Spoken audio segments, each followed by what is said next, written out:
En esta oportunidad vamos a ver los agentes económicos y la actividad económica. La actividad económica se concreta en la producción de una amplia gama de bienes y servicios, cuyo destino último es la satisfacción de las necesidades humanas.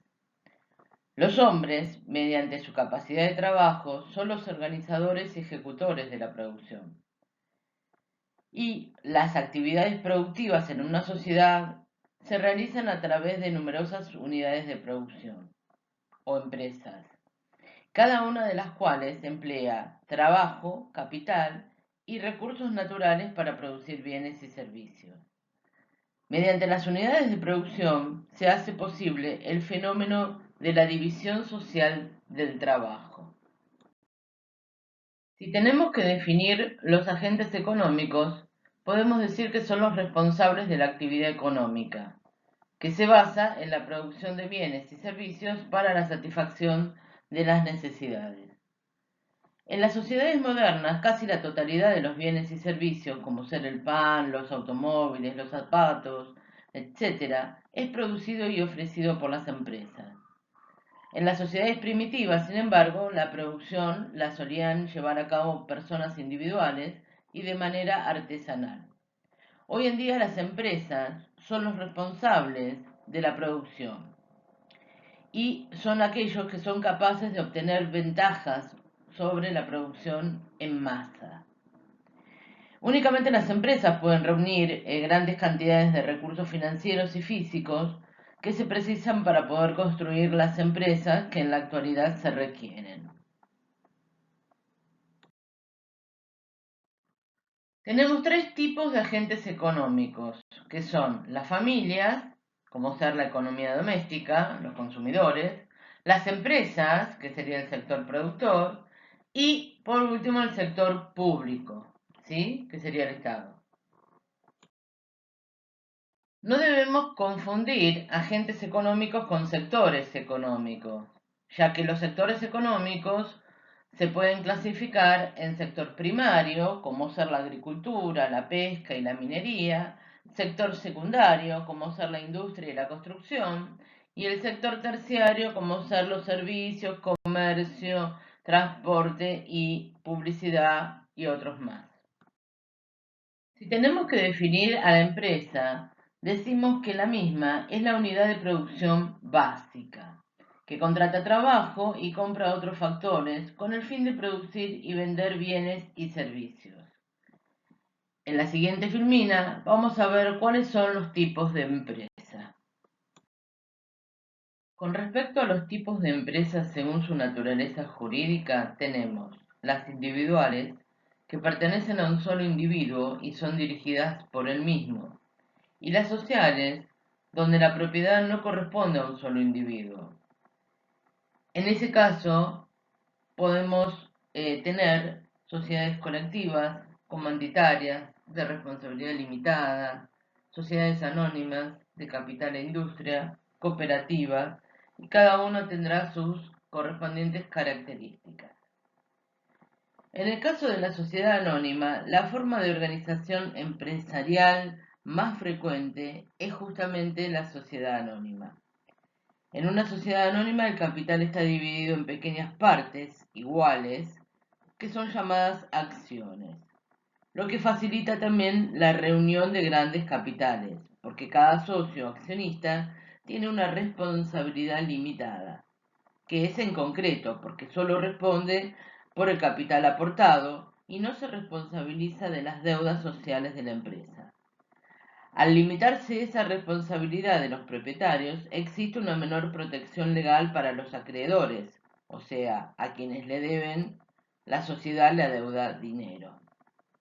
En las sociedades anónimas y especialmente en las grandes empresas, hay una clara separación entre lo que es la propiedad, que es de los accionistas, y la dirección, que es ejercida por el directorio, que suele contratar a técnicos especializados en las diversas áreas de la empresa. Respecto a las sociedades colectivas, los individuos que la componen son solidaria e ilimitadamente responsables. En cuanto a las sociedades comanditarias, los socios comanditarios aportan capital y participan de los beneficios, pero no de la gestión de la empresa. Luego tenemos las sociedades de responsabilidad limitada, donde el capital se divide en participaciones iguales, llamadas cuotas. Los socios responden solo con el capital aportado ante las deudas sociales. Las sociedades de capital e industria, en estas empresas hay socios que aportan dinero y otros que suministran exclusivamente su trabajo. Y en las cooperativas, que son asociaciones creadas para satisfacer las necesidades comunes de los asociados, quienes comparten por igual el riesgo y el beneficio.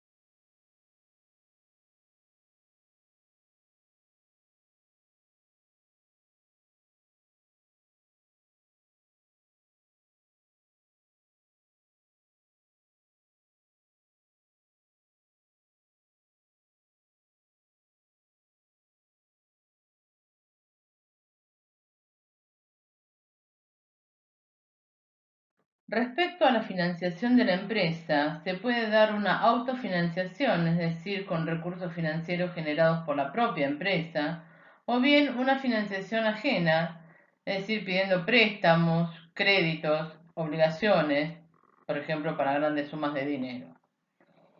¿Qué diferencia hay entre el préstamo y el crédito?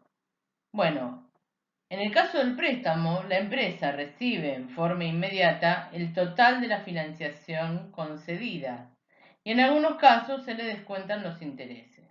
En cambio, en el crédito, la empresa retira dentro del límite máximo acordado los fondos que precisa y paga por lo que retiró sus correspondientes intereses. Solamente por lo que retira paga intereses, por lo que usa.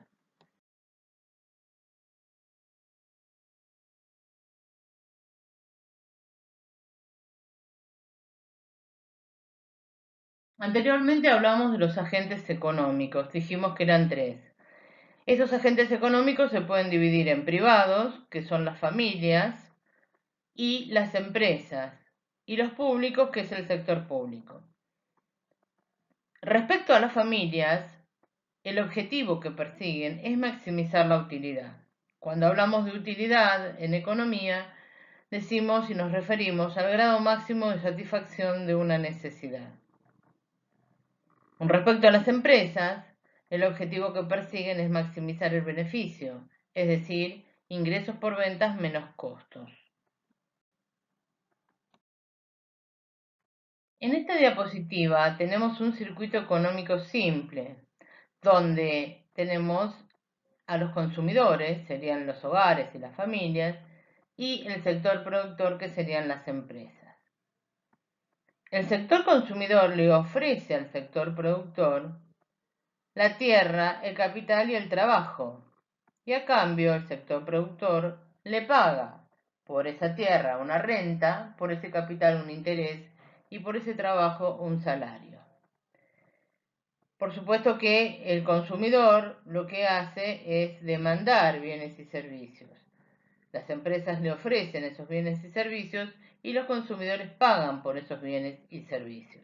Quiere decir que tenemos un flujo de bienes y servicios y un flujo de unidades monetarias. Cada uno persigue un objetivo. Ya habíamos dicho anteriormente que los consumidores, el objetivo era maximizar la utilidad y en el caso de las empresas es maximizar el beneficio. Respecto al sector público, decimos que es el conjunto de órganos y administraciones públicas que tiene tres niveles de gobierno: un gobierno municipal, uno provincial y uno nacional.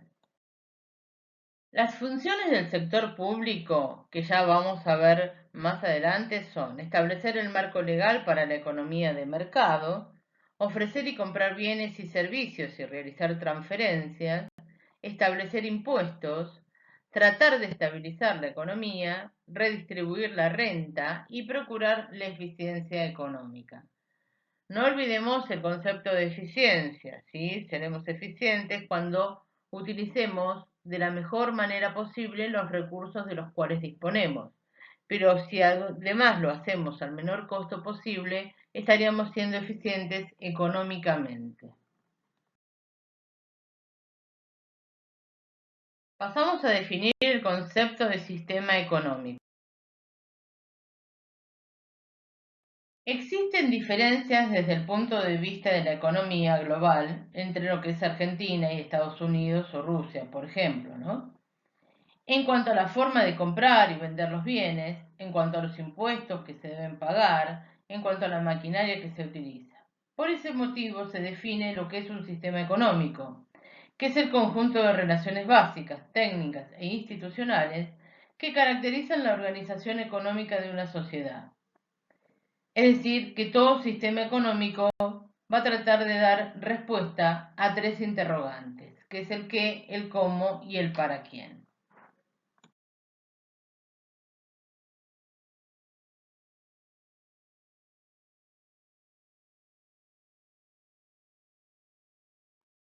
Con respecto a qué bienes y servicios producir y en qué cantidad, bueno, deberá elegirse entre más carreteras o más hospitales, o producir más alimentos o más bienes de inversión. Respecto a cómo producir tales bienes y servicios, será con qué medios y técnicas van a producir y cuáles son los métodos y organización a seguir en el proceso productivo. Por último, tenemos para quién producir o quiénes consumirán los bienes y servicios producidos. Acá tendremos que ver cómo se va a distribuir el total de la producción nacional entre los diferentes individuos o familias. Para responder estas preguntas del qué, el cómo y el para quién, existen básicamente dos mecanismos o sistemas. Uno es el sistema de mercado o libre mercado y otro es el sistema de planificación central. Además de la producción y el consumo, existe otra actividad que es común a cualquier sistema económico y es el intercambio. Todo individuo debe obtener lo que necesita para su consumo. Por lo tanto, debe cambiar aquello que tiene en abundancia por lo que no tiene y necesita. Es así que puede tener aquello que no posee con el intercambio. O sea, el intercambio hace posible la especialización, la división del trabajo y esta contribuye a la eficiencia, en el sentido de obtener con la mínima cantidad de recursos el mayor volumen de producción posible. La división del trabajo permite la especialización, una mayor pericia de cada operario y capacitación por cada operario, y la introducción de herramientas y maquinarias específicas. En este caso podríamos citar el ejemplo de Adam Smith, el caso de los alfileres. Se hizo un estudio y se llegó a determinar que si cada operario producía o hacía una parte de ese alfiler, iban a producir muchos más alfileres que si un solo operario quería hacer todo el alfiler. Entonces, por eso, digamos, la importancia que tiene la especialización, la capacitación por operario y la división del trabajo. Serían mucho más eficientes que si uno quisiera hacer todo junto.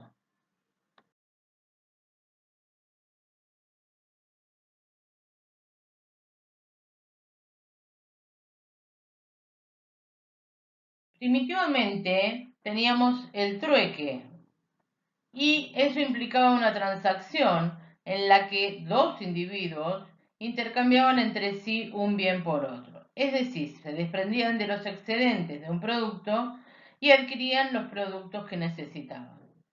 Pero esto tiene un inconveniente. Los inconvenientes del trueque es que no siempre hay coincidencia de necesidades y que además hay indivisibilidad de algunos bienes. No todos los bienes se pueden dividir. Las limitaciones del trueque desaparecen cuando el intercambio se realiza con la intervención del dinero.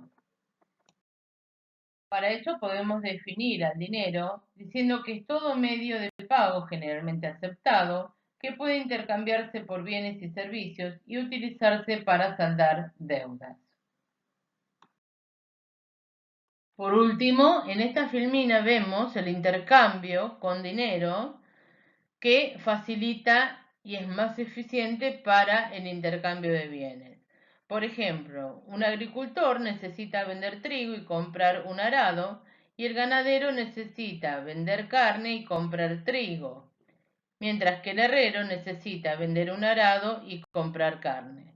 Como acá tenemos un flujo de pago monetario y un flujo de bienes, con el dinero podemos hacer estas operaciones y no habría ningún inconveniente.